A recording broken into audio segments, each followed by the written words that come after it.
Next lecture of the optics. हम लोगों ने जो है लाइट का चैप्टर स्टार्ट कर दिया है और हमने उस चैप्टर में जो है काफ़ी सारी बातें ऑलरेडी कर रखी हैं और हम लोग जो है image formation by plane mirror जो है ऑलरेडी डिस्कस कर चुके हैं।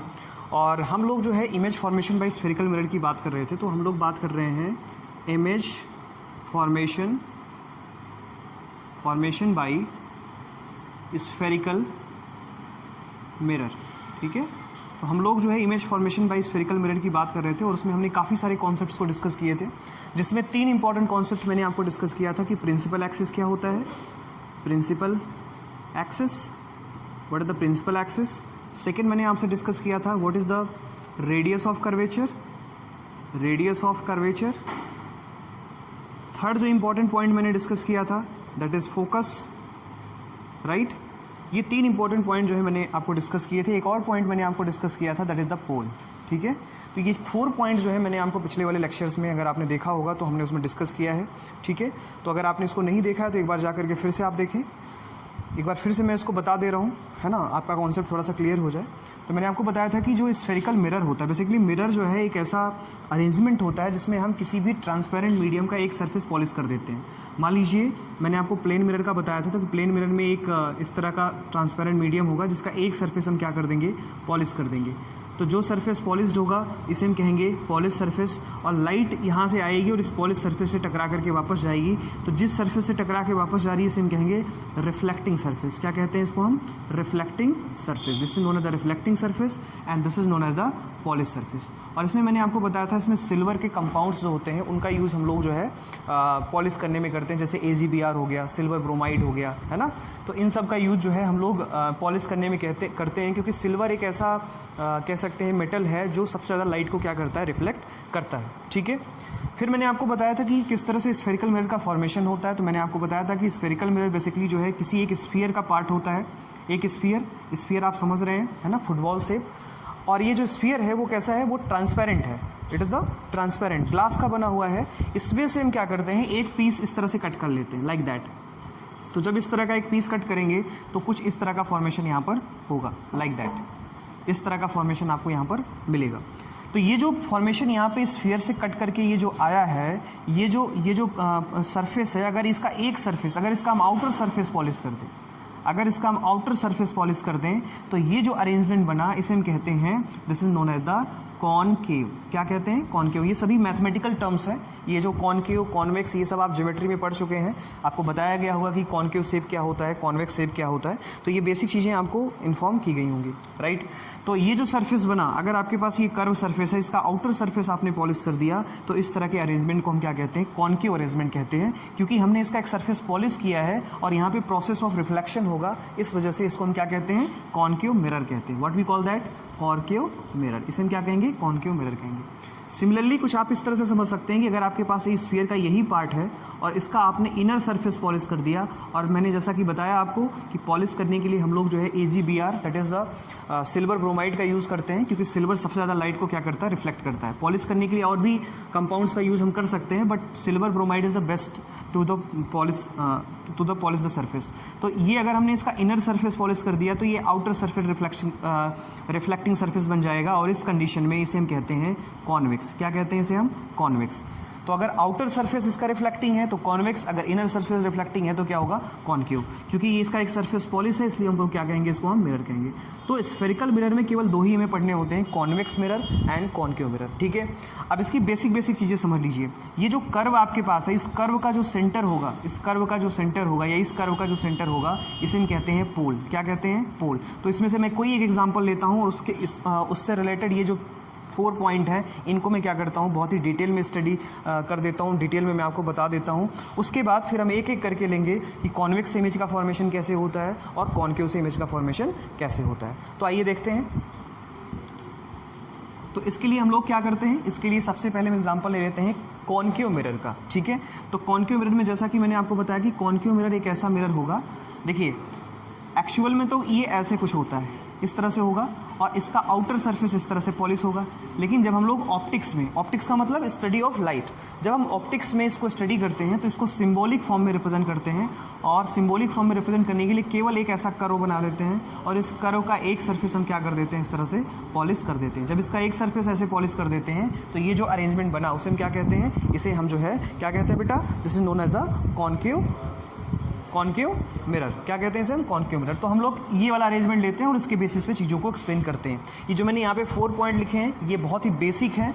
अगर आपको ये समझ में आ गया तो आगे की बात आपके लिए बहुत आसान होगी, इसलिए बहुत ही ध्यान से इस चीज़ को समझें आप, ठीक है। सो देखते हैं, तो यहाँ पर हमने जो है एक इस तरह से मैंने एक कॉन्केव मिरर लिया, like that, this is the concave mirror. मैंने इसका एक आउटर सरफेस पॉलिश कर दिया, तो इस तरह से मैंने इसका आउटर सरफेस पॉलिश कर दिया। अब मैंने आपसे कहा कि इसका जो सेंटर होगा, इस कर्व का जो सेंटर होगा, इसे मैं क्या कहूँगा, पोल, और इसे मैं रिप्रेजेंट करूँगा पी से। Okay, so the centre of the curve of the mirror, किसी भी मिरर का जो कर्व, मतलब वो तो कर्व तो है ही, कर्व मिरर है, स्फेरिकल मिरर है, तो उसका जो कर्व है अगर उसका सेंटर हम फाइंड कर लें तो उसे हम क्या कहेंगे, पोल कहेंगे। अब इस पोल से पास होती हुई हम एक पैरेलल एक्सिस खींचेंगे। अब ये बहुत इंपॉर्टेंट बात है कि पैरेलल एक्सिस तो आप कहीं भी खींच सकते हो, लेकिन आपको एक ऐसी एक्सिस खींचनी है जो ग्राउंड के हॉरिजॉन्टल हो, ग्राउंड के पैरेलल हो, ठीक है, ग्राउंड के पैरेलल हो और वो इस पॉइंट पी से क्या कर रहा हो, पास कर रहा हो। आप ये जूम करें कि आपने इस मिरर को जो है ग्राउंड पे क्या किया, परपेंडिकुलर प्लेस किया है या आपने उस पे नॉर्मली प्लेस किया है और एक एक्सिस आप ड्रॉ कर रहे हैं जो इसके पॉइंट पी से होकर के जा रहा है और अर्थ के सरफेस के क्या है, हॉरिजॉन्टल है। तो ऐसी लाइन को हम कहते हैं प्रिंसिपल एक्सिस। तो ये हमने एक लाइन ऐसी खींची और ये इसके पोल से पास होते हुए ऐसे जा रही है, तो इस वजह से इसको हम क्या कहेंगे, प्रिंसिपल एक्सिस, ठीक है। क्या कहेंगे इसे हम, प्रिंसिपल एक्सिस। ये ऑलरेडी जो है हमने आपको जो है पिछले वाले लेक्चर्स में डिस्कस कर दिया है, लेकिन फिर से मैं इसको एक बार एक्सप्लेन कर दे रहा हूँ। तो ये हो गया आपका प्रिंसिपल एक्सिस, राइट। अब इसमें बात आती है कि रेडियस ऑफ कर्वेचर क्या होता है। उससे पहले हमें ये समझना पड़ेगा कि फोकस क्या होता है। तो आप जानते हैं कि जैसा कि जितने भी स्फेरिकल मिरर होते हैं या फिर प्लेन मिरर होते हैं, they follow the law of reflection. Law of reflection क्या होता है, angle of I is equal to angle of R. जब भी लाइट किसी भी सरफेस पे गिरती है और अगर वो सरफेस रिफ्लेक्टिंग सरफेस है, लाइट का रिफ्लेक्शन हो रहा है, तो वहाँ पर angle of incident will be equal to the angle of reflection, है ना। और ये प्लेन और स्फेरिकल सभी तरह के सरफेसेस के लिए, किसी भी तरह के सरफेसेस के लिए क्या है, एप्लीकेबल है, जो लाइट को क्या कर रही है, रिफ्लेक्ट कर रही है। तो हम ये देखते हैं कि जब हमने बहुत सारी पैरेलल रेज को, इस तरह से बहुत सारी पैरेलल रेज हैं, पैरेलल किसके हैं, प्रिंसिपल एक्सिस के पैरेलल हैं, इस तरह से बहुत सारी रेज जब इस तरह से आती हैं तो हमने देखा कि कॉन्केव मिरर से रिफ्लेक्ट होने के बाद ये सभी की सभी रेज एक पॉइंट पे आकर के क्या हो जाती हैं, कोइंसाइड हो जाती हैं, एक पॉइंट पे आकर के क्या हो जाती हैं, मिल जाती हैं। तो ये सभी की सभी रेज जिस पॉइंट पे आकर के मिलती हैं उस पॉइंट को हम कहते हैं फोकस। क्या कहते हैं बेटा, फोकस कहते हैं, right. This is known as the focus, right. So focus is the point over the principal axis at which all the rays coming parallel to the principal axis after reflecting meet that. जहाँ पे क्या होती हैं, आकर के meet करती हैं, उसे हम क्या कहते हैं, फोकस कहते हैं। अच्छा, एक इंपॉर्टेंट बात, जो भी मेजरमेंट लिया जाएगा वो हमेशा कहाँ से लिया जाएगा, पोल से लिया जाएगा। तो हम ये कह सकते हैं कि फोकस और पोल के बीच की जो डिस्टेंस है इसे हम कहते हैं फोकल लेंथ। क्या कहते हैं, फोकल लेंथ। ध्यान से मेरी बात समझिएगा, पोल से फोकस के बीच की जो डिस्टेंस होती है इसे हम क्या कहते हैं, फोकल लेंथ कहते हैं। और इसे हम किससे रिप्रेजेंट करेंगे, एफ से रिप्रेजेंट करेंगे, स्मॉल एफ से रिप्रेजेंट करेंगे, ठीक है। So this is the focus. I hope इतनी बात आपके समझ में आ गई होगी कि फोकस क्या होता है। अब अगली बात यहाँ से निकल के आती है, पोल मैंने आपको बता दिया, मैंने आपको फोकस बता दिया, मैंने आपको प्रिंसिपल एक्सिस बता दिया। अब इसमें सबसे इंपॉर्टेंट बात निकल करके आती है, रेडियस ऑफ कर्वेचर क्या होता है।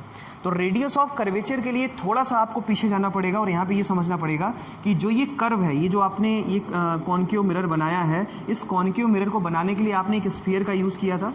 ये स्फीयर है, स्फीयर का मतलब एक फुटबॉल से ग्लास का जो है एक बॉडी है, स्फीयर है, इसमें से आपने ये पीस इस तरह से कट किया था, राइट। तो इस स्फीयर का जो सेंटर था, ध्यान से समझिए, इस स्फीयर का जो सेंटर था वो इस कर्व का भी क्या होगा, सेंटर होगा। आई मीन इस कर्व का क्या होगा, रेडियस होगा। ध्यान से समझिएगा, ये जो कर्व है, ये कर्व किसका पार्ट है, इस स्फीयर का पार्ट है। तो इसके सेंटर से, इस कर्व के सेंटर से अगर इस स्फीयर के सेंटर से अगर एक हम लाइन खींचे तो ये रेडियस हो गया। क्या हो गया, ये रेडियस हो गया। इस डिस्टेंस को हम क्या कहते हैं, radius of curvature. So radius of curvature is the distance over the principal axis of the curve from the center of the sphere of which it parts. मतलब ये जो कर्व आपने लिया है, ये कर्व जिस स्फीयर का पार्ट था उसका जो रेडियस होगा वो क्या कहलाएगा, रेडियस ऑफ कर्वेचर कहलाएगा। और ये ज्योमेट्री से हम प्रूव कर सकते हैं कि जो रेडियस ऑफ कर्वेचर होता है it is the twice of the focal length. ये क्या होता है, twice of the focal length होता है। रेडियस ऑफ कर्वेचर जो होता है वो हमेशा twice of the focal length होता है। ये फोकस हो गया, फोकस का ट्वाइस आप देख लीजिए, तो ये रेडियस ऑफ कर्वेचर। और इसको हम क्या करते हैं, इसे हम जो है आर से क्या करते हैं, रिप्रेजेंट करते हैं। किससे रिप्रेजेंट करते हैं, आर से रिप्रेजेंट करते हैं, राइट। सो ये फोकस हो गया, ये रेडियस ऑफ कर्वेचर हो गया। आई होप समझ में आ गया होगा। और पोल से जो है इस रेडियस ऑफ कर्वेचर की जो डिस्टेंस होती है इसको हम किससे रिप्रेजेंट करते हैं, आर से रिप्रेजेंट करते हैं। और अगर इन दोनों के बीच में हम रिलेशन बनाएं तो हमें समझ में आता है कि आर इज इक्वल टू किसके बराबर होगा, 2f के बराबर होगा। मतलब radius of curvature is the twice of the focal length, ठीक है। तो अभी आपको सिर्फ इतना ही पढ़ना है। जब आप 12th क्लास में जाएंगे तो उसको हम ज्योमेट्री से प्रूफ करते हैं। यहाँ पे बस आपको कॉन्सेप्ट समझने हैं। जब आप 12th में जाएंगे तो वहाँ पे उसके एप्लीकेशंस भी आपको क्या करने होते हैं, ठीक है। तो आई होप ये 4 पॉइंट आपको क्लियर हो गए होंगे। एक बार फटाफट मैं फिर से रिवीजन कराता हूँ। पोल क्या है, pole is the centre of the curve, है ना। जो आपके पास जो भी कर्व मिरर है, स्फेरिकल मिरर है, उसका जो सेंटर होगा कर्व का वो क्या कहलाएगा, पोल कहलाएगा, राइट। दूसरा है प्रिंसिपल एक्सिस, उस पोल से पास होने वाली एक एक्सिस जो कि अर्थ के पैरेलल है, क्या कहलाएगा, प्रिंसिपल एक्सिस कहलाएगा। फोकस क्या है, फोकस किसी भी प्रिंसिपल एक्सिस पे वो पॉइंट है जहां पर प्रिंसिपल एक्सिस के पैरेलल आने वाली रेज रिफ्लेक्शन के बाद मीट करती हैं, उसे हम क्या कहते हैं, फोकस कहते हैं। और फोकस से पोल की जो डिस्टेंस होती है उसे हम क्या कहते हैं, this is known as the focal length. क्या कहते हैं बेटा, इसे हम फोकल लेंथ कहते हैं। इसके बाद बात आती है रेडियस ऑफ कर्वेचर की। तो रेडियस ऑफ कर्वेचर जो है उस स्फीयर का रेडियस है जिसका वो मिरर एक पार्ट था, right. Radius of curvature is the radius of the sphere, है ना। The mirror have the part, जो मिरर जो था जिस स्फीयर का पार्ट था उसका रेडियस क्या कहलाएगा, रेडियस ऑफ कर्वेचर कहलाएगा। और ज्योमेट्री से हम ये प्रूव कर सकते हैं कि रेडियस ऑफ कर्वेचर जो होता है it is the twice of the focal length. और ये ट्वाइस फोकल लेंथ का क्या होता है, दोगुना होता है, ठीक है।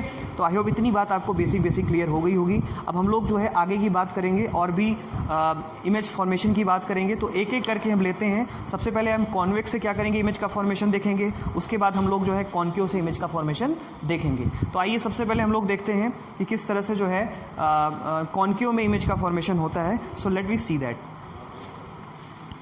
तो ये आपके दिमाग में क्वेश्चन आ रहा होगा, सर आपने कॉन्केव का एग्जांपल क्यों लिया। ये आप कॉन्वेक्स के लिए भी निकाल सकते हैं, है ना। सेम सिचुएशन होगी, ये कॉन्वेक्स के लिए भी क्या होगा, वैलिड होगा, ठीक है। तो ये चीज़ आप थोड़ा सा समझते रहेंगे, ठीक है। ओके, चलिए अब आगे हम चलते हैं और हम बात करते हैं image formation by concave mirror. That is the image formation by concave mirror. So let we see that. So image formation by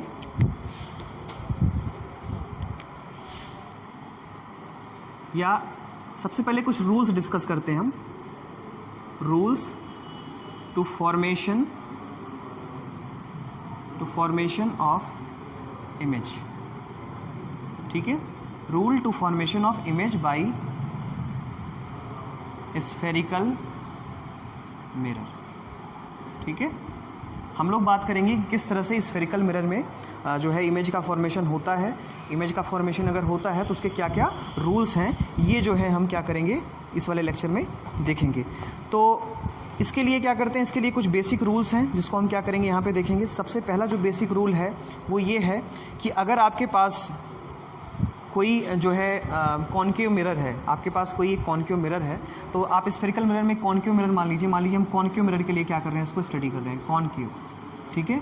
इसको किसके लिए स्टडी कर रहे हैं, हम कॉन्केव मिरर के लिए क्या कर रहे हैं, स्टडी कर रहे हैं। तो हम लोग कॉन्केव मिरर के लिए देखेंगे। तो सबसे पहला रूल जो है, फर्स्ट रूल क्या कहता है कि अगर आपके पास कोई कॉन्केव मिरर है, ध्यान से समझिएगा मेरी बात, ये आपके पास एक कॉन्केव मिरर है, ये इसका पोल है और इस पोल्स पे ये एक एक्सिस है, ठीक है।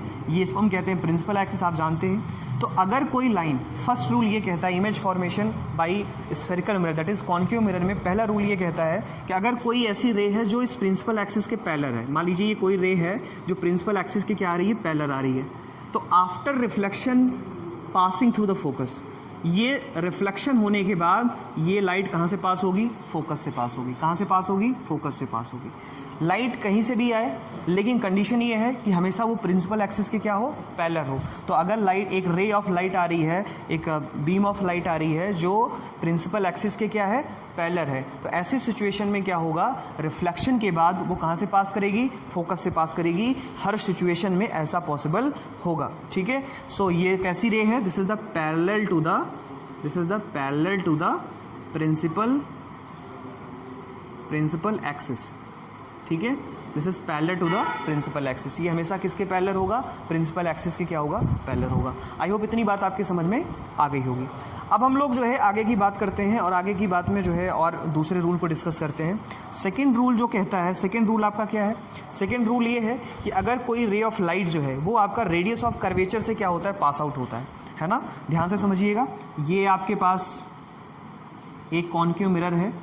सेकेंड रूल ये कहता है कि आपके पास ये कॉन्केव मिरर है, ये इसका पोल हो गया, ठीक है।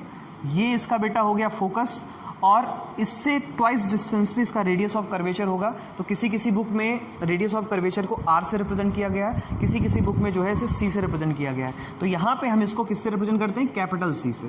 तो मान लेते हैं ये किससे रिप्रेजेंट हो रहा है, कैपिटल सी से रिप्रेजेंट हो रहा है, और ये फोकस आपका है, ठीक है। आई होप इतनी बात समझ में आ गई होगी। तो अगर कोई रे ऑफ लाइट जो है वो किससे पास हो रही है, इसके सेंटर ऑफ कर्वेचर से होकर के पास हो रही है। ध्यान से समझिएगा, एक रे ऑफ लाइट है जो इसके सेंटर ऑफ कर्वेचर से ऐसे होकर के पास हो रही है। ये देखिए, इस कर्व का जो सेंटर ऑफ कर्वेचर है, इस सेंटर ऑफ कर्वेचर से होकर के पास हो रही है, इसकी डायरेक्शन ऐसी है। तो हम लोग एरो से दिखाते हैं, जब भी हम इंसिडेंट रे को दिखाएंगे तो एरो ऐसे लगाएंगे, और जब रिफ्लेक्टिंग होगी तो एरो इधर की डायरेक्शन में लगाएंगे। तो इस तरह से एक इंसिडेंट रे है जो इस तरह से आ रही है, और ये सेंटर ऑफ कर्वेचर से होकर के पास हो रही है। तो रिफ्लेक्शन होने के बाद ये सेम सिचुएशन में वापस हो जाएगी, है ना। अगर कोई रे ऑफ लाइट, दूसरा रूल क्या कहता है, अगर कोई रे ऑफ लाइट इसके किससे जा रही है, सेंटर ऑफ कर्वेचर से होकर के जा रही है, तो रिफ्लेक्शन के बाद वो सेम पाथ पे क्या हो जाएगी, वापस चली जाएगी, ठीक है। So this is the second rule. Third rule क्या कहता है, थर्ड रूल समझिए आप। थर्ड रूल जो इमेज फॉर्मेशन में है, थर्ड रूल ये कहता है कि अगर आपके पास जो है एक मिरर है, मान लीजिए ये कॉन्केव मिरर है, ठीक है। जो ये कॉन्केव मिरर है, ये इसका पोल है, पोल से पास होने वाली ये प्रिंसिपल एक्सिस है। इस प्रिंसिपल एक्सिस पे एक पॉइंट ऐसा होगा जहाँ पे से सभी पैरेलल लाइन मीट करेंगे, उसे हम फोकस कहेंगे।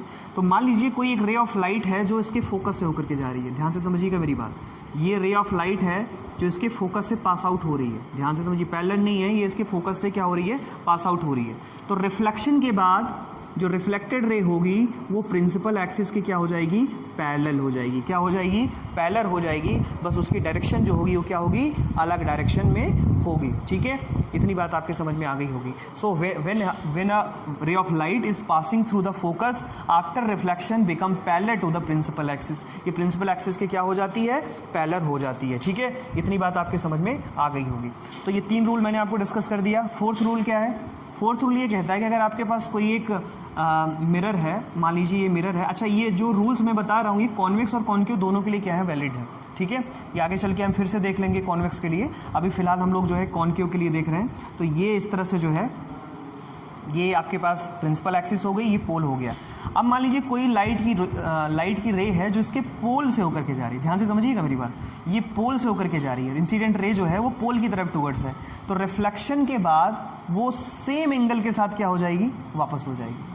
अच्छा, ऐसा क्यों हो रहा है, इसका बेसिक रीज़न क्या है, इसका बेसिक रीज़न ये है बेटा कि इसमें लॉ ऑफ रिफ्लेक्शन क्या हो रहा है, फॉलो हो रहा है। Angle of I is equal to angle of R क्या होना चाहिए, बराबर होना चाहिए। मान लीजिए कोई एक इंसिडेंट रे है और इस कर्व पे पड़ी है, कर्व पे अगर आपको प्लेन निकालना है तो उस पर आप एक जो है टेंजेंट ड्रॉ कर दोगे। तो ये जब टेंजेंट ड्रॉ किया तो ये आपको एक पॉइंट मिल गया, इस पॉइंट पे ये इंसिडेंट हो रहा है, इस पॉइंट पे आपने एक नॉर्मल ड्रॉ किया तो ये normal along to the principal axis होगा। तो ये प्रिंसिपल एक्सिस के साथ, मतलब इस नॉर्मल के साथ एंगल ऑफ आई बना रहा है, उतने ही एंगल के साथ क्या हो जाएगा, ये वापस हो जाएगा। तो angle of I is equal to angle of R. So when a ray of light is coming towards to the pole after reflection, a reflected ray makes same angle as the incident, मतलब अगर कोई रे of light parallel आ रही है, या इस तरह से कह सकते हैं a ray of light which is incident at the pole of the concave mirror is reflected back making the same angle with the principal axis. मतलब प्रिंसिपल एक्सिस के साथ कोई भी रे ऑफ लाइट जो पोल की तरफ आ रही है उस सेम एंगल के साथ क्या हो जाएगी, वापस हो जाएगी। तो हम लोगों ने ये 4 रूल्स जो है डिस्कस कर लिए हैं। ये जो 4 रूल्स हैं इनकी हेल्प से जो है हम लोग आगे की जितनी भी इमेज के फॉर्मेशंस हैं उसको हम क्या करेंगे, स्टडी करेंगे। अब हम लोग बात करेंगे किस तरह से जो है कॉन्केव मिरर में जो है इमेज का फॉर्मेशन होता है, पॉइंट से होकर जाएगी, जिसे आप लोग क्या कहते थे, फोकस कहते थे। इसी तरीके से हम लोगों ने ये डिस्कस किया था पिछले लेक्चर में, ये भी डिस्कस किया था कि अगर कोई रे of light centre of curvature के टूवर्ड्स है और रिफ्लेक्शन के बाद वो कॉन्केव मिरर से क्या होती है, सेम पाथ पे क्या हो जाती है, वापस हो जाती है। इसके बाद हमने ये भी डिस्कस किया था कि अगर आपके पास कोई एक रे ऑफ लाइट है जो प्रिंसिपल फोकस से होकर के पास हो रही है या फोकस से होकर के पास हो रही है, तो रिफ्लेक्शन के बाद, कॉन्केव मिरर के रिफ्लेक्शन के बाद ये क्या हो जाती है, parallel to the principal axis हो जाती है। ठीक है, ये सब बातें हम लोगों ने कर ली थी। आज हम लोग जो है थोड़ा डिटेल में स्टडी करेंगे कॉन्केव मिरर। ठीक है, तो आज का बेसिकली जो हमारा टॉपिक है वो कॉन्केव मिरर है और इससे रिलेटेड जितने भी एक्सेप्ट्स हैं वो सब के सब जो है हम लोग क्या करेंगे, डिस्कस आउट करेंगे। और हम ये भी डिस्कस करेंगे कि किस तरह से जो है इसमें इमेज का फॉर्मेशन होता है, किस तरह से जो है आप अलग अलग सिचुएशंस में ऑब्जेक्ट को रखते हैं और उसका फॉर्मेशन जो है अलग अलग तरीके से होता है। इससे पहले कुछ चीज़ें हैं जो मैं आपको एक्सप्लेन कर देना चाहता हूँ। जैसे मैंने आपको बताया था कि वर्चुअल इमेज क्या होती है, रियल इमेज क्या होती है, ये आप थोड़ा सा उसको देख लेंगे, है ना। इसको कॉन्सेप्ट को समझने के लिए आपको पता होना चाहिए।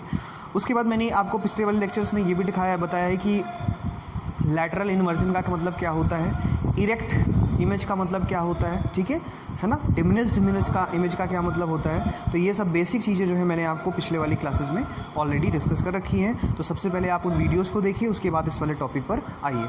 तो चलिए हम लोग बात करते हैं कॉन्केव मिरर की। तो मैंने आपको बताया था कि किसी स्फीयर का एक कर्व पार्ट अगर हम कट कर लें, एक स्फीयर आपके पास है ग्लास का, उसका एक कर्व पार्ट हमने इस तरह से कट कर लिया और उसका अगर हम आउटर सरफेस पॉलिश कर दें, और ये जो आउटर सरफेस हम पॉलिश कर रहे हैं किससे कर रहे हैं, AgBr से कर रहे हैं। AgBr का मतलब सिल्वर ब्रोमाइड, इसको हम कहते हैं सिल्वर ब्रोमाइड, इसे कहते हैं हम silver bromide. This is known as the silver bromide. तो सिल्वर ब्रोमाइड से हम क्या कर लेते हैं, पॉलिश कर लेते हैं। सिल्वर ब्रोमाइड से हम इसलिए पॉलिश करते हैं बेटा क्योंकि जो सिल्वर होता है वो बहुत अच्छा रिफ्लेक्टर होता है लाइट का, लाइट को बहुत अच्छे तरीके से क्या करता है, वो रिफ्लेक्ट करता है।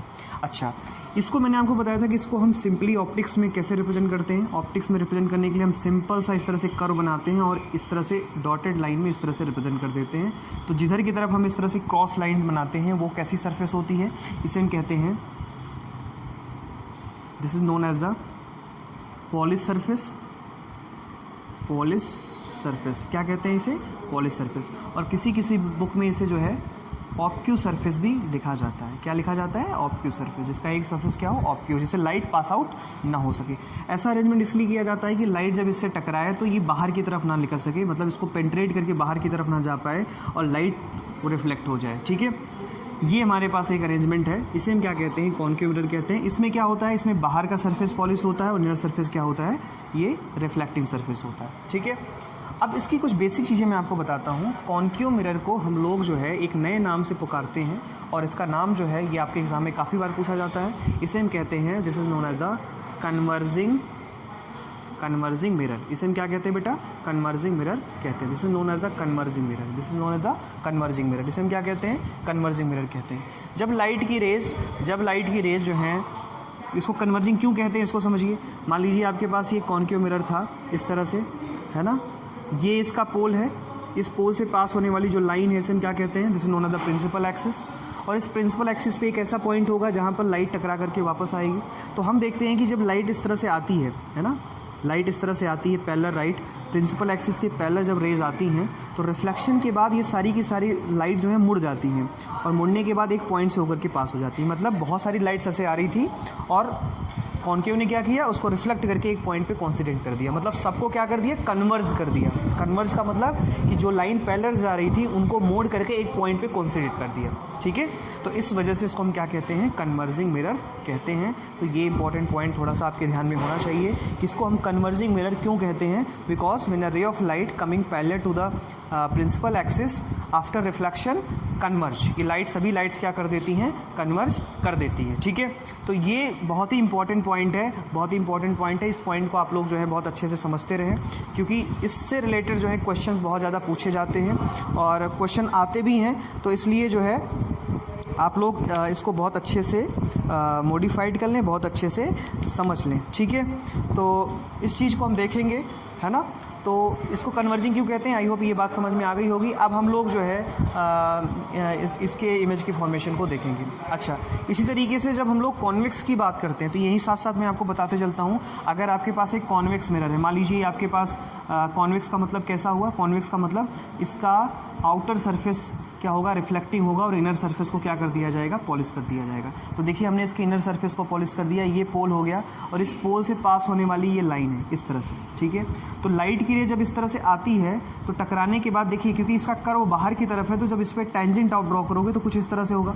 ये पॉइंट ऑफ इंसिडेंट हो जाएगा, इस पर नॉर्मल इधर की तरफ ड्रॉ करोगे तो ये एंगल आई इधर की तरफ बनाएगा। ठीक है, तो एंगल आई हो गया तो उतने ही एंगल के साथ ये रिफ्लेक्ट होगा, तो देखिए ये एंगल आर हो गया। तो देखिए ये बाहर की तरफ फैल रहा है, तो लाइट जो आ रही है टकराने के बाद वो स्कैटर्ड हो जा रही है, वो क्या हो जा रही है? फैल जा रही है, मतलब वो डाइवर्ज हो जा रही है ना। क्या हो जा रही है? डाइवर्ज हो जा रही है।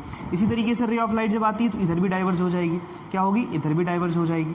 तो इस तरह से टकराने के बाद सभी की सभी लाइट्स क्या हो जा रही है? डाइवर्ज हो जा रही है। That's why it is known as the diverging mirror. क्या कहते हैं इसे? हम डाइवर्जिंग मिरर कहते हैं। तो एक इंपॉर्टेंट बात आपको याद रखनी है कि जो आपके पास कॉन्केव मिरर होता है, कॉन्केव मिरर को हम कन्वर्जिंग मिरर कहते हैं, और जो आपके पास कॉन्वेक्स मिरर होता है इसको हम क्या कहते हैं? डाइवर्जिंग मिरर कहते हैं। कन्वर्जिंग और डाइवर्जिंग क्यों कहते हैं ये मैंने आपको बताया। कन्वर्जिंग इसलिए कहते हैं कॉन्केव को, कन्वर्जिंग किसे कहते हैं? कॉन्केव मिरर को कहते हैं। तो कॉन्केव मिरर को कन्वर्जिंग इसलिए कहते हैं क्योंकि जब ray of light parallel to the principal axis आती हैं तो टकराने के बाद ये क्या हो जाती हैं? सबकी सब लाइनें एक पॉइंट पे आकर के मिल जाती हैं, मतलब कन्वर्ज हो जाती हैं। जबकि जब हम कॉन्केव की बात करते हैं, कॉन्वेक्स की बात करते हैं, जब हम कॉन्वेक्स की बात करते हैं, कॉन्वेक्स मिरर की बात करते हैं, तो उसमें जब रे ऑफ लाइट्स आती हैं तो टकराने के बाद वो फैल जाती हैं, वो क्या हो जाती हैं? डाइवर्ज हो जाती हैं। This is why it is known as the diverging mirror. इसलिए इसको हम क्या कहते हैं? डाइवर्जिंग मिरर कहते हैं। आई होप इतनी बात आप लोगों को क्लियर हो गई होगी, इतनी बात जो है आप लोगों के समझ में आ गई होगी। अब हम लोग जो है आगे की बात करेंगे कि किस तरह से जो है इमेज का फॉर्मेशन होता है in the concave mirror when object is placed at the different position. जब अलग अलग पोजीशंस पे ऑब्जेक्ट को प्लेस किया जाता है तो किस तरह से जो है इमेज का फॉर्मेशन होता है, तो ये हम लोग जो है अब यहाँ पर देखने वाले हैं। तो आइए देखते हैं, इसको समझते हैं। ओके बच्चों, तो आई होप इतनी बात समझ में आ गई होगी कि इसको डाइवर्जिंग या कन्वर्जिंग हम लोग क्यों कहते हैं। अब हम लोग जो है आगे की बात करते हैं और हम लोग जो है image formation bye concave mirror की बात करेंगे कि ऑब्जेक्ट को हम कहाँ कहाँ रखेंगे और उसका इमेज का फॉर्मेशन किस तरह से होगा। ठीक है, तो सबसे पहले ऑब्जेक्ट को हम कहाँ कहाँ रखेंगे इसकी बात कर लेते हैं कि कितने पोजीशंस हो सकते हैं इमेज के फॉर्मेशन को, राइट।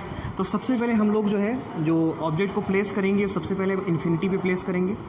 इन्फिनिटी का मतलब एक ऐसा पॉइंट, एक ऐसी लोकेशन जो हमें पता नहीं है कि वो कहाँ पर है ना। Infinity that mean for away, मतलब किसी एक दूर पॉइंट पे रखा हुआ है, एक फॉर अवे पॉइंट पे रखा हुआ है जो हमें पता नहीं है कि वो कहाँ पर है। तो सबसे पहले हम ऑब्जेक्ट को कहाँ पे रखेंगे? इन्फिनिटी पे रखेंगे, और उसका इमेज का फॉर्मेशन कहाँ पे हो रहा है इसकी बात हम लोग करेंगे। सेकेंड, हम लोग जो है बियॉन्ड कर्वेचर या बियॉन्ड रेडियस ऑफ कर्वेचर, ठीक है। उसके बाद हम लोग क्या करेंगे, जैसे मान लीजिए ये आपके पास एक मिरर है, अब ध्यान से समझिए, आपके पास कॉन्केव मिरर है और ये प्रिंसिपल एक्सिस है, ये इसका पोल है, पोल पे ये फोकस होगा, ये आपके पास कर्वेचर होगा। तो एक बार हम ऑब्जेक्ट को कहाँ पे रखेंगे? इन्फिनिटी पे रखेंगे। दूसरी बात, हम जो है radius of curvature, beyond radius of curvature, अब हमें ये पता होगा कि मान लीजिए यहाँ पे मैंने रख दिया ऑब्जेक्ट को, तो अगर ऑब्जेक्ट को मैंने यहाँ पे रखा तो मुझे पता है कि रेडियस ऑफ कर्वेचर से या इस कर्वेचर से कितनी डिस्टेंस पे ये लोकेटेड है। तो हम लोगों ने लिखा बियॉन्ड रेडियस ऑफ कर्वेचर, और फिर हम उसमें बात करेंगे कि उसका इमेज का फॉर्मेशन कैसे होगा, किस लोकेशन पर होगा।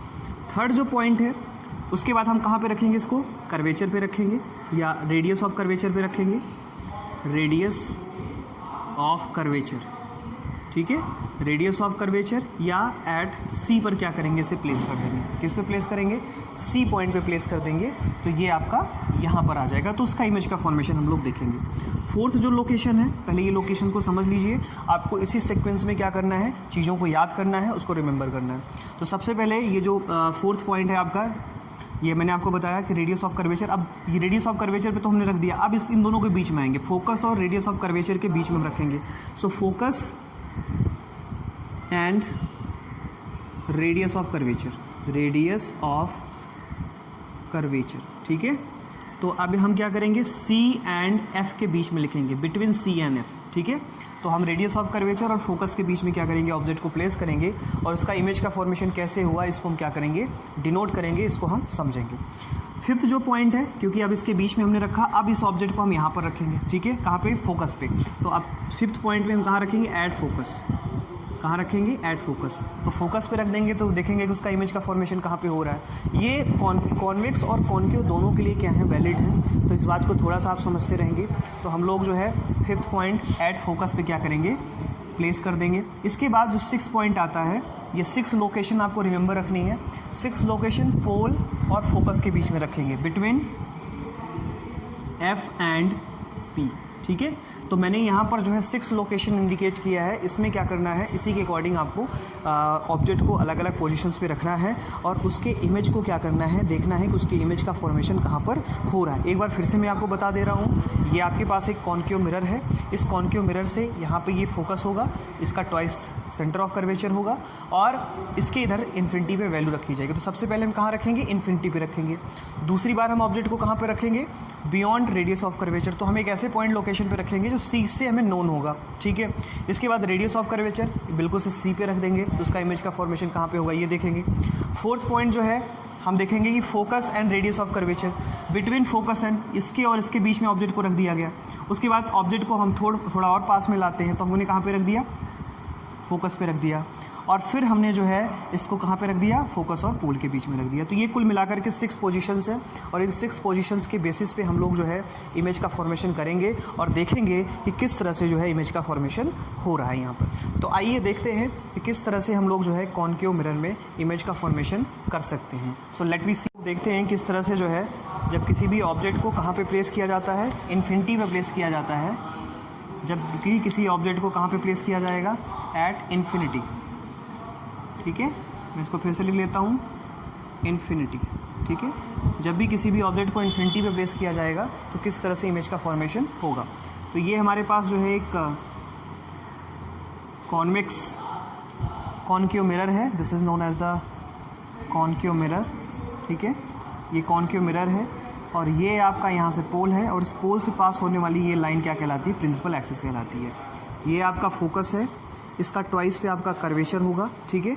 अब कोई ऑब्जेक्ट है जो कहाँ पे रखा गया है, इन्फिनिटी पे रखा गया। हम नहीं जानते कि वो कहाँ पर रखा गया है, उसकी लोकेशन, उसकी ओरिएंटेशन हमें नहीं पता है कि उसका जो है वो ऑब्जेक्ट जो है कहाँ पे प्लेस किया गया है। ये सारी बातें जो है हमें नहीं पता है। तो अब हम लोग जो है क्या करेंगे, हम लोग उस ऑब्जेक्ट को इन्फिनिटी पे रख करके क्या करेंगे, उसके नेचर को क्या करेंगे, फाइंड करेंगे, ठीक है।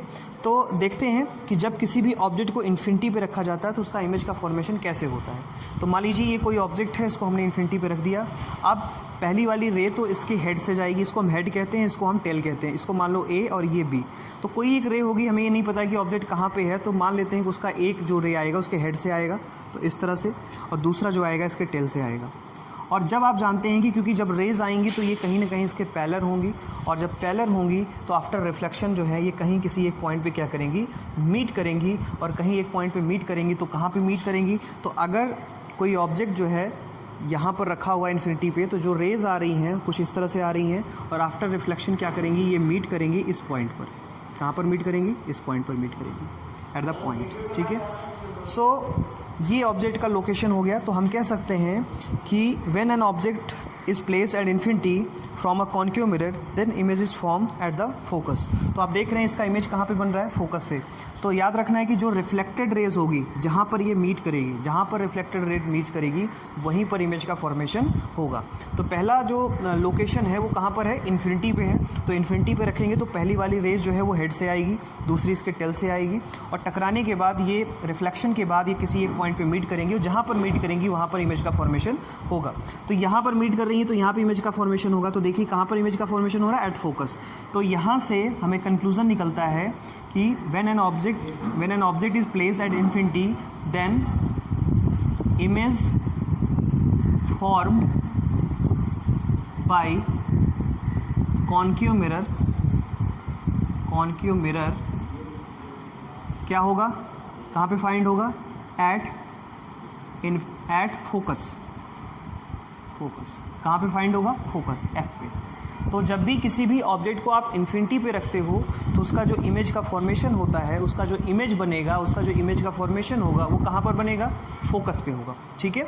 अच्छा एक चीज़ देख रहे हैं कि यहाँ पर जो है जो लाइंस है, जो रेज है वो एक्चुअल हैं, इसलिए जब एक्चुअल लाइंस मीट करती हैं या रियल लाइन मीट करती हैं तो वहाँ पे इमेज कैसा बनेगा, वहाँ पे रियल इमेज बनता है। तो यहाँ पे हमें समझ में आता है कि सेकेंड पॉइंट, यहाँ पे जो इमेज बनेगा, image is real and inverted.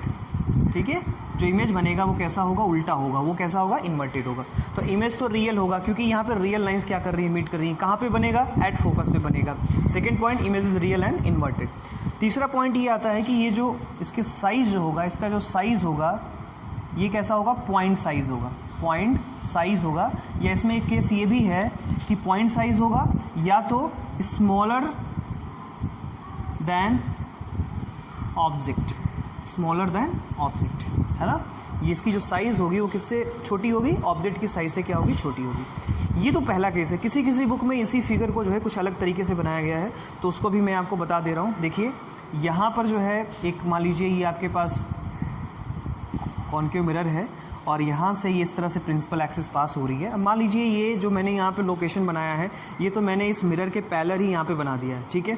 लेकिन मान लीजिए अगर कोई ऑब्जेक्ट कहीं यहाँ होता तो एक रेस तो ऐसे ही आती। मान लीजिए कोई ऑब्जेक्ट ऐसे रखा हुआ है तो उसका इमेज का फॉर्मेशन कैसे होगा, या ऐसे रखा हुआ है तो उसका इमेज का फॉर्मेशन कैसे होगा। तो इसके लिए हम क्या करते हैं, इसके लिए हम करते हैं कि भाई एक रेस तो ऐसे आएगी और दूसरी रेस जो है वो इसके पोल से होके जाएगी, पोल की तरफ टूवर्ड्स होगी, लाइक दैट। तो पोल वाली तो सीधी ऐसे निकल जाएगी और ये वाली जो होगी वो फोकस से होके जाएगी रिफ्लेक्शन के बाद। आप जानते हैं फोकस से कहाँ से होके जाएगी, फोकस से होके जाएगी। ये देखिए ये यहाँ से रिफ्लेक्शन इसका होगा और ये इसका फोकस है। तो देखिए यहाँ से ये रिफ्लेक्ट होगी और कट कहाँ करेगी, एट फोकस। तो ये देखिए यहाँ पर कट कर रही है, ये देखो इस तरह से अगर हम बनाएं तो यहाँ पे कट कर रही है। तो इमेज का फॉर्मेशन कहाँ पे होगा, यहाँ पर होगा। ठीक है। तो इसी फिगर को कुछ इस तरह से आप रिप्रेजेंट कर सकते हैं। यहाँ पर हमने ऑब्जेक्ट को इस मिरर के पैरेलल लिया था। उस सिचुएशन में जो इमेज का फॉर्मेशन होगा वो फोकस पे ही होगा, लेकिन उसका साइज कैसा होगा, पॉइंट होगा।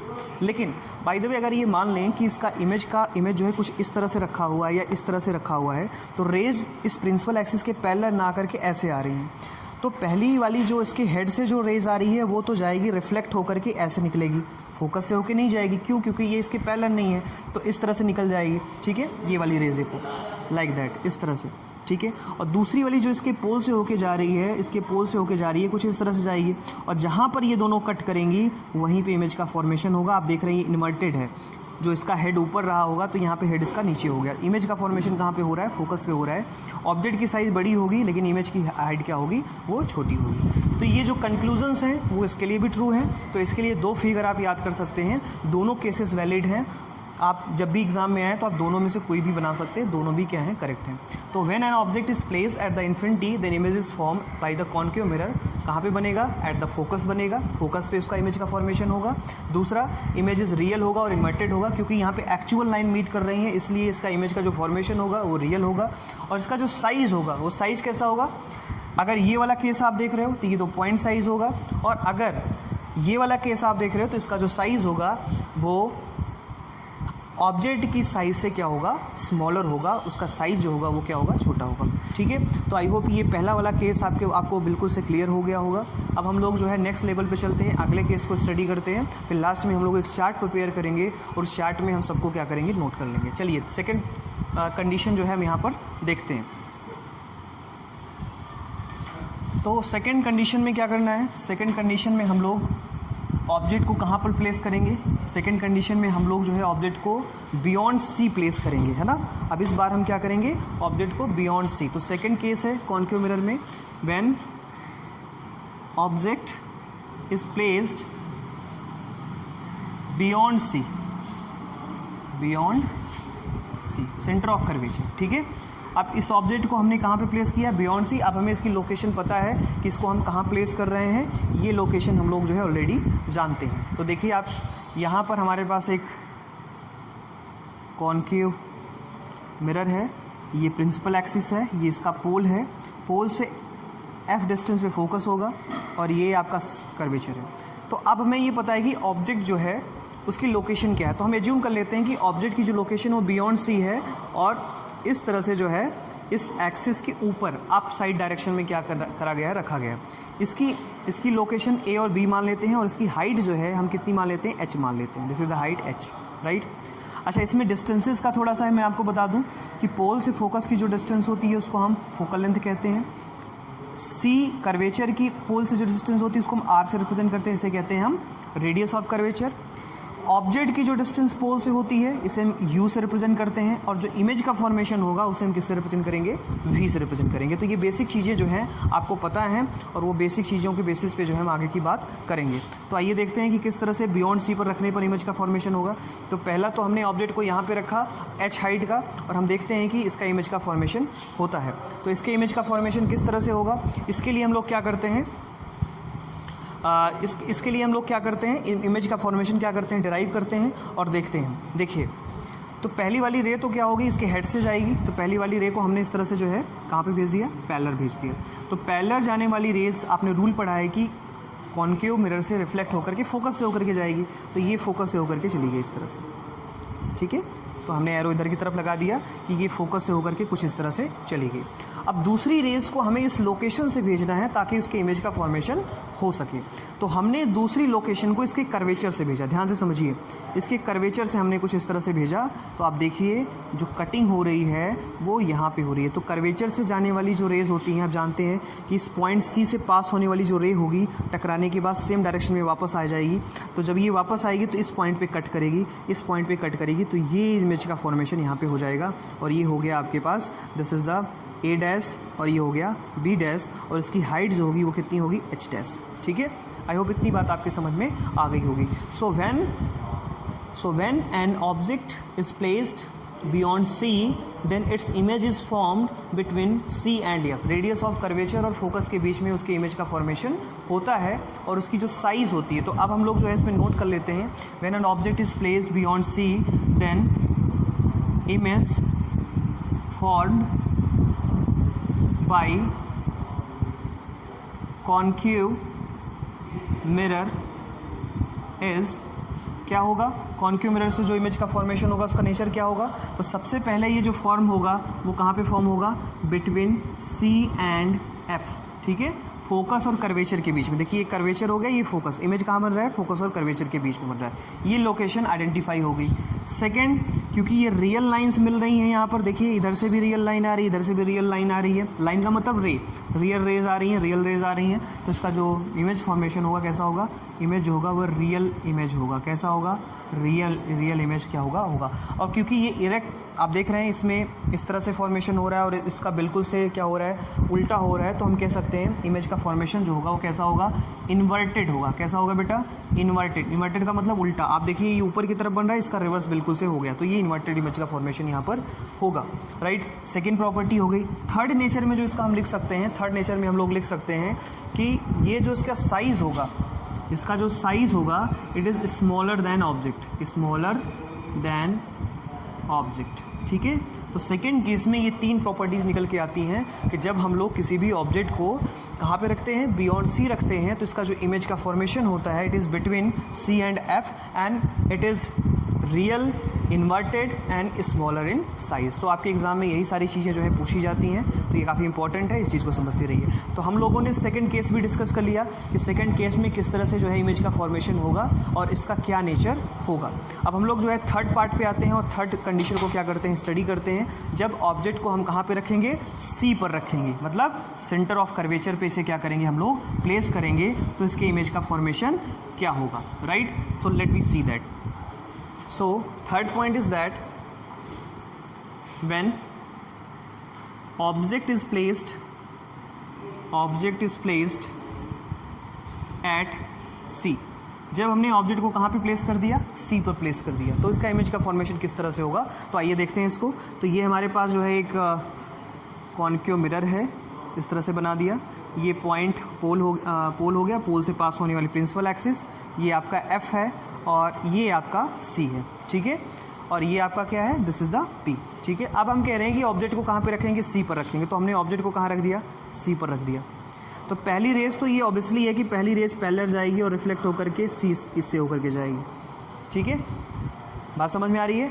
दूसरी रेस को क्या करोगे आप, दूसरी रेस को जैसे आप बियॉन्ड सी रखते थे तो सी से भेज रहे हैं, अब सी पे आ रहे हैं तो हमें उस पॉइंट से भेजना है जो हमें नोन है। जैसे हमें एफ नोन है तो हम यहाँ से भेजेंगे, तो दूसरी वाली रे जो है वो कहाँ से होके जाएगी, ऐसे, ठीक है। पहली तो ऐसे चली गई, दूसरी इसके फोकस से होके जाएगी और फोकस से जाने वाली रे हमेशा क्या हो जाती है, पैरेलल हो जाती है और पैरेलल होकर के इस तरह से आएगी।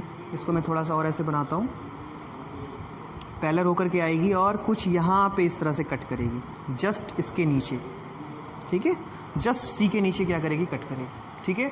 तो ये तो हो गया ए बी और ये हो गया बेटा ए डैश बी डैश, ठीक है। तो हम देख रहे हैं कि जब किसी भी ऑब्जेक्ट को हम कहाँ पे प्लेस करते हैं, when we place at the C then image is form at the C, right. अगर हम किसी भी ऑब्जेक्ट को रेडियस ऑफ कर्वेचर पे प्लेस करते हैं तो उसका जो इमेज का फॉर्मेशन होगा वो भी कहाँ पे होगा, रेडियस ऑफ कर्वेचर पे होगा, लेकिन उसका जो नेचर होगा वो कैसा होगा, रियल होगा और इन्वर्टेड होगा और साइज कैसा होगा, सेम साइज का होगा। तो हमें यहाँ से इसकी प्रॉपर्टी मिल गई, when object is place at C, तो पहला पॉइंट निकल के आता है इमेज इज फॉर्म्ड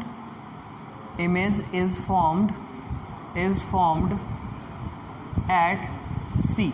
तो इमेज कहाँ पे बनेगा, सी पर। ये बहुत ही स्पेशल केस है, जब आप किसी भी ऑब्जेक्ट को रेडियस ऑफ कर्वेचर पे रखते हैं तो उसका जो इमेज का फॉर्मेशन होता है वो भी कहाँ पे होगा, रेडियस ऑफ कर्वेचर पर ही होगा।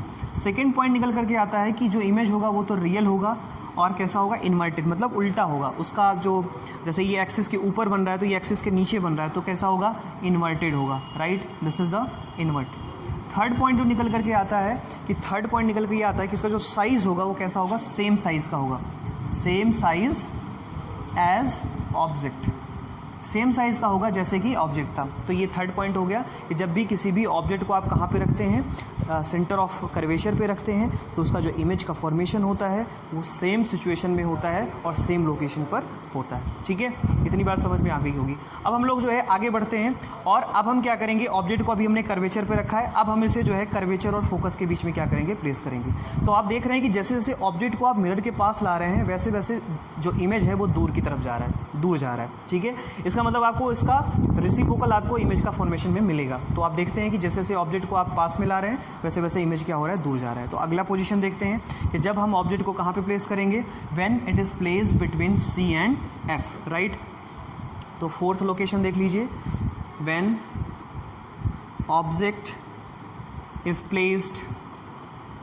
Placed between C and F, right. मतलब हमने सेंटर ऑफ कर्वेचर और फोकस के बीच में क्या करना है, प्लेस करना है। तो देखिए ये हमने कुछ इस तरह से इमेज का मिरर बनाया, ये प्रिंसिपल एक्सिस हो गया, ये पोल हो गया, ये फोकस हो गया, ये सी हो गया।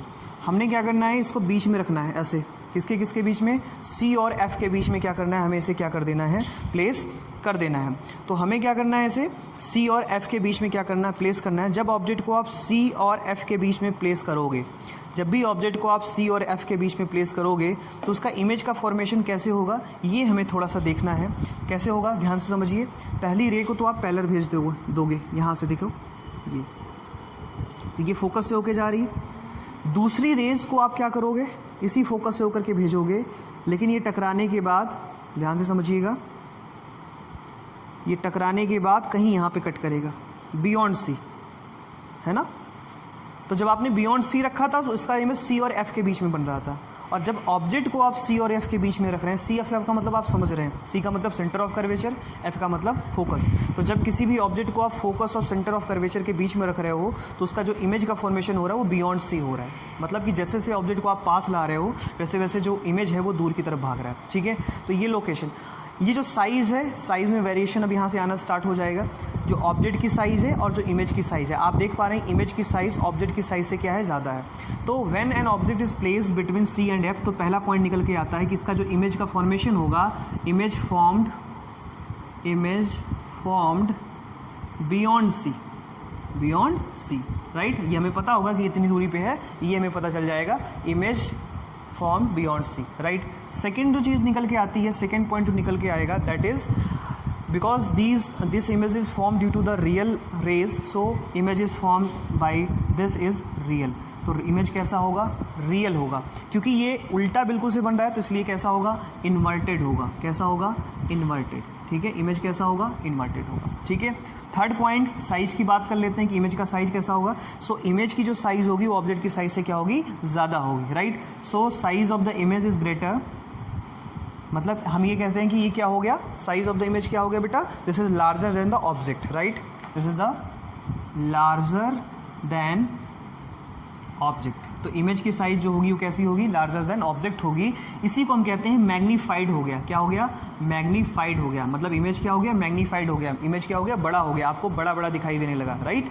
तो ये चीज़ थोड़ा सा आप इसको समझते रहेंगे। तो इस तरह से हमने फोर्थ लोकेशन डिस्कस कर ली कि जब आप किसी भी ऑब्जेक्ट को सी और एफ के बीच में प्लेस करेंगे तो उसका जो इमेज का फॉर्मेशन होगा वो हमेशा बियॉन्ड सी होगा। उसका नेचर कैसा होगा, रियल होगा, इन्वर्टेड होगा, and size of the image is larger than size of the object. चलिए अब आगे बात करते हैं। अब हम क्या करेंगे, इस ऑब्जेक्ट को कहाँ पे रखेंगे, फोकस पे रखेंगे। तो ये सिक्वेंशियल है, आप इसे सिक्वेंस में याद कर लें तो आपको आसानी होगी। ठीक है, तो चलिए अब हम लोग जो है बात करते हैं फिफ्थ पॉइंट की। व्हेन ऑब्जेक्ट इज प्लेस्ड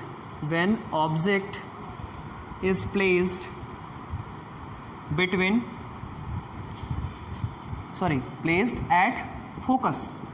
तो जब किसी ऑब्जेक्ट को आप फोकस पे रखोगे तो क्या होगा, उसका इमेज का फॉर्मेशन कैसे होगा, ड्यू टू कॉन्केव मिरर। तो हमने एक कॉन्केव मिरर इस तरह से बनाया और कॉन्केव मिरर में हमने इस तरह से क्या किया, इसको रिप्रेजेंट कर दिया और इस तरह से जो है हमने प्रिंसिपल एक्सिस बना दी। ये फोकस हो गया, ये कर्वेचर हो गया, ये आपका पोल हो गया। तो ये देखिए, ये आपने जो है ऑब्जेक्ट को कहाँ पे रख दिया, फोकस पे रख दिया। तो पहली वाली रेस तो ऐसे जाएगी और ये इस तरह से निकल गई। ठीक है, बात समझ में आ रही है। पहली वाली रेस को तो आपने ऐसे रखा और कहाँ पे निकल गई, ये टकराने के बाद यहाँ पे बन गई। ठीक है, दूसरी वाली रे को आप कहाँ से भेजोगे, तो दूसरी वाली रेज जो है वो आप जो है पोल से भेजो। क्यों, क्योंकि आप फोकस के आगे जो नोन पॉइंट है वो कौन सा है, पोल है। तो आपने दूसरी वाली रे को कहाँ से भेजा, पोल से भेजा। और आप जानते हैं पोल से जब आप किसी रेज को भेजते हैं तो जितने एंगल के साथ ये जा रहा है उतने एंगल के साथ क्या होगा, तो आप देख रहे हो कि जब ये रिफ्लेक्ट होगा तो ये बिल्कुल से पैरेलल हो जाएगा। किसके पैरेलल हो जाएगा, इस फोकस वाली लाइन के पैरेलल हो जाएगा। तो अब मैं अगर आपसे कहूँ कि क्या पैरेलल लाइन आपस में मीट करती हैं, तो आप कहेंगे yes, but at the infinity. हमें नहीं पता कि वो कहाँ पे मीट करेंगी। तो इस तरह से जो है हमें ये बात समझ में आ जाती है कि जब किसी भी ऑब्जेक्ट को आप फोकस पे रखते हैं तो उसका जो इमेज का फॉर्मेशन होता है वो कहाँ पे होगा, इन्फिनिटी पे होगा। अब ये कहीं नहीं मिलेंगे, इसलिए हम कह देते हैं कि इमेज का फॉर्मेशन कहाँ पे होगा, इन्फिनिटी पे होगा। तो यहाँ से जो इसका नेचर समझ में आता है वो ये है कि पहला पॉइंट ये समझ में आता है कि image is form at infinity. Image कहाँ बनेगा, इन्फिनिटी पे बनेगा। ठीक है बेटा, इमेज कहाँ बनेगा, इन्फिनिटी पे इसका फॉर्मेशन होगा। सेकंड पॉइंट जो हमें समझ में आता है, सेकंड पॉइंट जो इससे निकल करके आता है कि इसका जो है क्या नेचर होगा, क्या कंडीशंस इसकी होंगी, तो वो हम थोड़ा सा देख लेते हैं। तो इसका जो नेचर होगा वो कैसा होगा, रियल होगा, क्योंकि कहीं ना कहीं आगे जा करके मिलेंगी, हमें ऐसी आशा है। तो ये रियल हो जाएगा, राइट। और कैसा होगा, इन्वर्टेड हो जाएगा। क्या हो जाएगा, इन्वर्टेड हो जाएगा। रियल होगा और इन्वर्टेड होगा, राइट। और इसमें एक पॉइंट आप निकाल सकते हैं कि ये क्या होगा, हाईली मैग्नीफाइड होगा, क्योंकि आगे जाकर के कहीं मिलेगा तो ये इसका इमेज हो सकता है बहुत ज़्यादा बड़े। तो थर्ड पॉइंट निकल करके आता है कि क्या होगा, हाईली मैग्नीफाइड होगा, हाईली मैग्नीफाइड। मैग्नीफाइड, ठीक है, बहुत ज़्यादा बड़ा होगा, इसका साइज जो है बहुत ज़्यादा बड़ा हो सकता है, राइट, या हाईली इनलार्ज हो सकता है, ठीक है। तो ये पोजीशन आपके समझ में आ गई होगी, राइट। तो when an object is place at the F then image is form at infinity. Nature is, इसका जो नेचर होगा वो कैसा होगा, रियल होगा, इन्वर्टेड होगा और हाईली मैग्नीफाइड होगा। इस बात को आप क्या करें, ध्यान में रखें। अब हम लोग जो है आगे केस की बात करते हैं, जब किसी भी ऑब्जेक्ट को, लास्ट केस, जब किसी भी ऑब्जेक्ट को हम फोकस और पोल के बीच में रखते हैं, तो ये बड़ा बहुत ही स्पेशल केस है। इसमें जो इमेज का फॉर्मेशन होता है वो कैसा होता है, वर्चुअल होता है ना। तो वर्चुअल में मैंने आपको बताया था कि वर्चुअल इमेज ऐसे इमेजेस होते हैं जिनको हम स्क्रीन पे नहीं ला सकते, बस उसको हम देख सकते हैं। जैसे प्लेन मिरर में जो इमेज का फॉर्मेशन होता है वो हमेशा वर्चुअल होता है, ठीक है। So when an object is placed, when an object is placed at, when an object is placed at, कहाँ पे प्लेस करेंगे इसको हम, प्लेस करेंगे, इसको प्लेस करेंगे हम between F and P, focus और पोल के बीच में क्या करेंगे, प्लेस करेंगे। तो देखिए हमने इस तरह से बनाया कॉनकेव और यहाँ से जो है ये पोल हो गया, ये आपका फोकस हो गया। तो हमने इसके बीच में कहीं से इसको क्या कर दिया, प्लेस कर दिया। तो पहली वाली रे तो ऐसे जाएगी, फोकस से होके जाएगी पैरेलल, दूसरी वाली रे को फिर से आप यहाँ से भेजें तो अब इसका एंगल थोड़ा सा बड़ा हो गया, तो अब जो ये लाइन होगी कुछ इस तरह से डाइवर्ज होगी। आप देखिए ये पहले क्या था, पैरेलल था, अब क्या है, ये लाइन ऐसे फैल रही है, तो इसको मीटिंग होने के चांसेस नहीं है आगे, है ना। ये आगे जा करके कहीं पर भी मीट नहीं करेगी, ठीक है। तो अगर कहीं मीट नहीं करेगी तो इसका हम किस तरह से फॉर्मेशन करेंगे, तो इसके लिए हम क्या करते हैं, इस रेज को पीछे की तरफ डॉटेड लाइन में दिखाते हैं। और मैंने आपको बताया था कि जब भी आप किसी भी रे को डॉटेड लाइन में दिखाते हो तो हमेशा क्या होती है, वो लाइन वर्चुअल होती है। तो आप देखिए इस तरह बड़ा इमेज बन गया, ठीक है। तो इसका इमेज बनेगा कैसा होगा, वर्चुअल होगा, इरेक्ट होगा। इरेक्ट का मतलब अब ये इन्वर्टेड नहीं होगा, अब देखिए ये ऊपर ही बन रहा है, ऊपर की तरफ ही बन रहा है, तो ये इरेक्ट होगा, ठीक है। जैसे कि मिरर फॉर्मेशन में होता है, प्लेन मिरर में जैसे फॉर्मेशन होता है, तो इस तरह का इमेज यहाँ पे फॉर्म हो जाएगा। तो आई होप ये मेरी बात आप समझ पाए होंगे। तो अगर मैं इसे कहूँ कि इसका इमेज का फॉर्मेशन कहाँ पे होगा, तो पहला पॉइंट बिहाइंड द मिरर होगा। कहाँ पे होगा, बिहाइंड द मिरर, ठीक है। ये जो आपके पास कॉनकेव मिरर है, इसके बिहाइंड में क्या होगा, इसके इमेज का फॉर्मेशन होगा।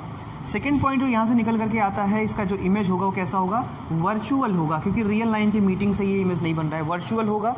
और इसका जो इसका नेचर होगा वो कैसा होगा, इरेक्ट होगा। कैसा होगा, इरेक्ट। इरेक्ट का मतलब मैंने आपको समझा दिया था कि अगर प्रिंसिपल एक्सिस के ऊपर की तरफ बनता है, जिस तरफ ऑब्जेक्ट रखा है उसी तरफ अगर उसका प्रिंसिपल एक्सिस के ऊपर की तरफ ऑब्जेक्ट भी रखा है और ऊपर की तरफ इमेज का फॉर्मेशन भी हो रहा है, तो ऐसी सिचुएशंस में हम कहेंगे कि इमेज कैसा है, इरेक्ट है, ठीक है। थर्ड पॉइंट हमें समझ में आता है कि इसका जो इमेज का फॉर्मेशन होगा वो हाईली मैग्नीफाइड होगा। कैसा होगा, मैग्नीफाइड होगा। इसका जो इमेज बनेगा वो कैसा होगा, लार्जर देन ऑब्जेक्ट होगा। कैसा होगा, लार्जर देन ऑब्जेक्ट, ठीक है, लार्जर देन ऑब्जेक्ट, ठीक है। तो ये हमेशा क्या होगा, जितना बड़ा ऑब्जेक्ट होगा उसके कंपैरिजन में क्या होगा, ये बड़ा होगा, ठीक है। तो ये कुल मिलाकर के 6 पोजीशंस थी जहाँ पर हमने अलग अलग पोजीशन पे ऑब्जेक्ट को रखा और अलग अलग सिचुएशन में अलग अलग नेचर का इमेज का फॉर्मेशन हुआ। इतनी बात आई होप आप लोगों की समझ में आ गई होगी, इतनी चीज़ें आपके दिमाग में क्लियर हो गई। तो ये हमने एक टेबलाइज फॉर्म बनाया है, जो भी अभी हम लोगों ने पोजीशंस अलग अलग डिस्कस करी हैं। तो ये आपका है ऑब्जेक्ट पोजीशन, ऑब्जेक्ट को कहाँ पर रखेंगे, उसका इमेज का फॉर्मेशन कहाँ पर होगा और उसका नेचर कैसा होगा। ये जो डिफरेंट पॉइंट्स हमने नोट किए हैं इसको हमने एक टेबल के फॉर्म में लिख लिया है।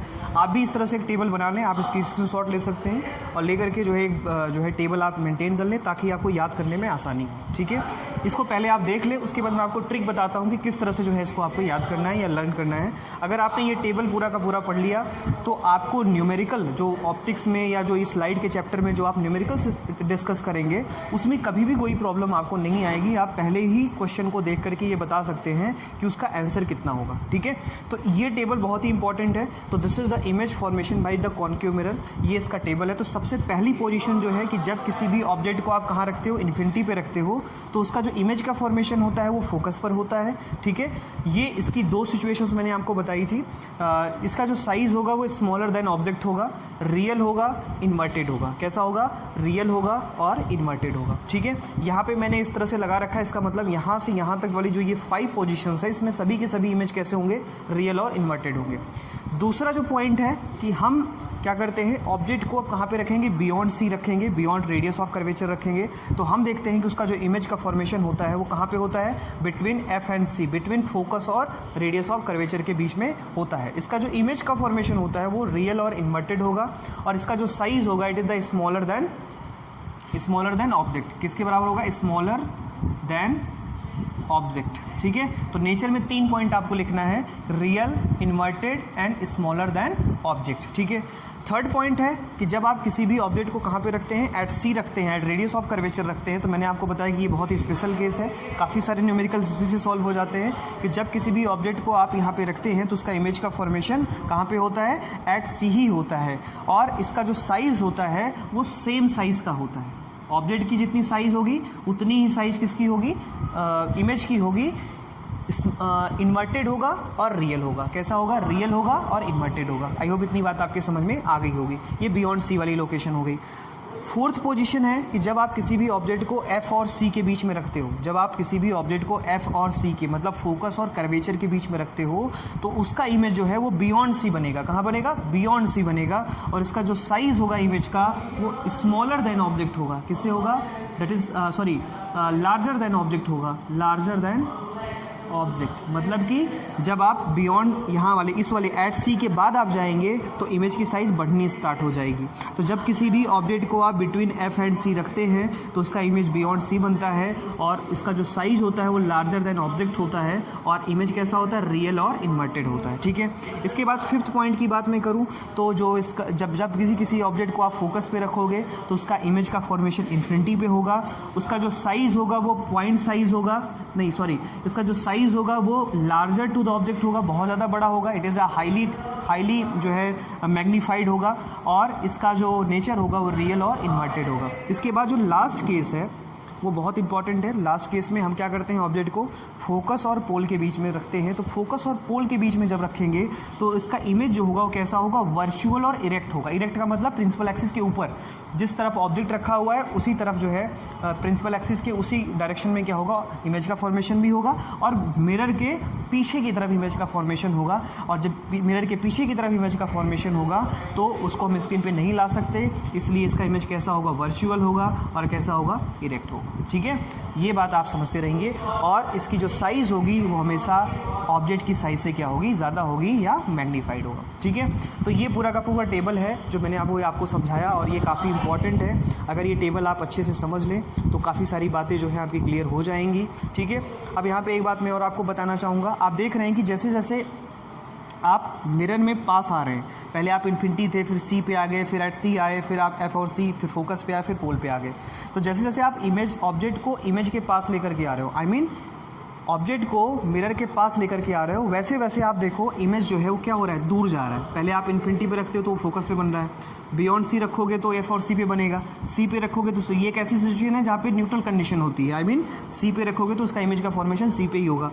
और जब नीचे जाओगे और मतलब आप मिरर के पास में आओगे तो देखो बियॉन्ड सी बनने लगा, और फिर जब आप एफ पे आते हो तो देखो इन्फिनिटी पे बन गया, और फिर जब आप एफ और पी पे बनते हो तो मिरर के बिहाइंड में बन जाता। तो इस तरह से ये इसका नेचर है, और इस तरह से इमेज की पोजीशन है, और ये इसका नेचर है जो कि बहुत इंपॉर्टेंट है। तो ये टेबल आप याद रखें, ठीक है, जो कि आगे आपको काम देगा लर्न करने में। ठीक है, अब हम लोग थोड़ा सा देखेंगे कि कॉन्केव मिरर के यूजेस क्या क्या हैं। तो कॉन्केव मिरर के यूजेस जो हैं काफ़ी सारे यूजेस हैं इसके। ठीक है, तो उन यूजेस को हम डिस्कस कर लेते हैं। तो सबसे पहला यूज़ जो है, concave mirror are use to shaving mirror to see the large image of the face. Right, देखिए मैंने आपको अभी बताया कि जब भी ये वाला केस देखिए, ये वाला केस देखिए आप, बिटवीन एफ एंड सी, जब मिरर को आप किसी भी ऑब्जेक्ट को एफ और सी के बीच में रखोगे तो उसका इमेज बियॉन्ड सी बनेगा, और जो उसका इमेज होगा वो लार्जर द ऑब्जेक्ट होगा, है ना। या ये लास्ट वाला केस देखिए आप, जब किसी भी ऑब्जेक्ट को आप एफ और पी के बीच में रखेंगे तो उसका इमेज बिहाइंड द मिरर बनेगा, और वर्चुअल और इरेक्ट होगा, सीधा होगा। तो क्योंकि बड़ा होगा, इसका साइज़ जो होगा वो ऑब्जेक्ट की साइज़ से क्या होगा, बड़ा होगा। इसलिए इसका यूज हम लोग जो है सेविंग, जब हम लोग सेविंग करते हैं तो उसमें हम लोग क्या करते हैं, इसका यूज़ करते हैं। जब आप लोग बाल वगैरह कटवाने के लिए जाते हैं तो वहाँ पर भी ये मिरर का क्या होता है, यूज़ में आता है। ठीक है, तो पहला यूज़ तो ये हो गया। दूसरा यूज़ मैं आपको बताऊँ तो concave mirror are use to reflector in the torch, vehicles, headlights and search light to get the powerful beam of the light. अब ये बहुत ही इंपॉर्टेंट टर्म है, तो सेकेंड जो एप्लीकेशन है उसको मैं बता दे रहा हूँ। देखिए, अगर आप किसी भी बाइक या टॉर्च के इंटरफेस को देखें जिसमें बल्ब लगा हुआ है, तो ये बल्ब है इंटरफेस, यहाँ पे बल्ब लगा हुआ होता है, ये रिफ्लेक्टर्स होते हैं। तो लाइट अगर मान लीजिए किसी भी तरीके से लाइट इधर उधर जा रही है तो लाइट इसे टकरा करके एक ही पॉइंट पे कॉन्सेंट्रेट हो जाएगी। बात समझ में आ रही है? तो ये फोकस्ड लाइट क्या करेगा, देगा, है ना। इसीलिए जब आपने देखा होगा कार का या फिर जो भी है उसमें जो बल्ब लगा हो, बल्ब के चारों तरफ इस तरह से एक सिल्वर कलर में प्लेट लगी हुई होती है कर्व शेप में, और उसका जो शेप होता है वो कॉन्केव शेप होता है। वो इसलिए लगाया जाता है ताकि जब लाइट इधर उधर जो लाइट जा रही है वो रिफ्लेक्ट होकर के फिर से सेम डायरेक्शन में चली जाए। तो आई होप ये सेकंड एप्लीकेशन भी आपके समझ में आ गया होगा। थर्ड एप्लीकेशन जो इसका है वो है डेंटिस्ट। जो डेंटिस्ट होते हैं वो भी क्या करते हैं, इसको यूज़ में लाते हैं। डेंटिस्ट जो होते हैं, क्योंकि हम अंदर तक दांत को देखने के लिए हम लोग क्या करते हैं, डेंटिस्ट अगर कोई गया होगा तो आपको पता होगा, उसके पास एक ग्लास होता है, वो क्या करता है मुंह के अंदर उसको इन करता है और दांत को बहुत बड़ा करके वो देख पाता है, ठीक है। तो डेंटिस्ट क्या करता है, इसको यूज़ करता है। इसके बाद डॉक्टर्स जो हैं हेड मिरर के तौर पर इसको यूज़ करते हैं, लैम्प की तरह यूज़ करते हैं, है ना, पार्ट्स वगैरह को देखने के लिए, हमारे बॉडी के जो इनर पार्ट्स हैं उनको देखने के लिए, है ना। जो है जैसे मैंने आपको कहा नोज हो गया, ईयर्स हो गया, इन सब को देखने के लिए डेंटिस्ट जो हैं यूज़ करते हैं। तो ये सब यूज़ में होता है। और जो लार्ज कॉन्केव मिरर्स होते हैं उनका यूज़ हम लोग जो है सोलर कुकर बनाने में करते हैं, ठीक है। ये बहुत ही इंपॉर्टेंट एप्लीकेशन है, थोड़ा देख लें। सोलर कुकर, तो जो सोलर कुकर होता है बेसिकली सन की रेज कुछ इस तरह से आ रही होती हैं, तो हमें इन सन की रेज को इकट्ठी करनी होती है, इसलिए हम यहाँ पे क्या लगा देते हैं, एक प्लेट सा लगा देते हैं। तो लाइट जब इस पे आकर के टकराएगी तो टकराने के बाद ये सभी के सभी क्या होंगी, एक पॉइंट पे कॉन्साइड हो जाएंगी। क्यों? क्योंकि कॉन्केव मिरर को हम क्या कहते हैं, कन्वर्जिंग मिरर कहते हैं। तो अब सारी की सारी लाइट यहाँ पे आ गई।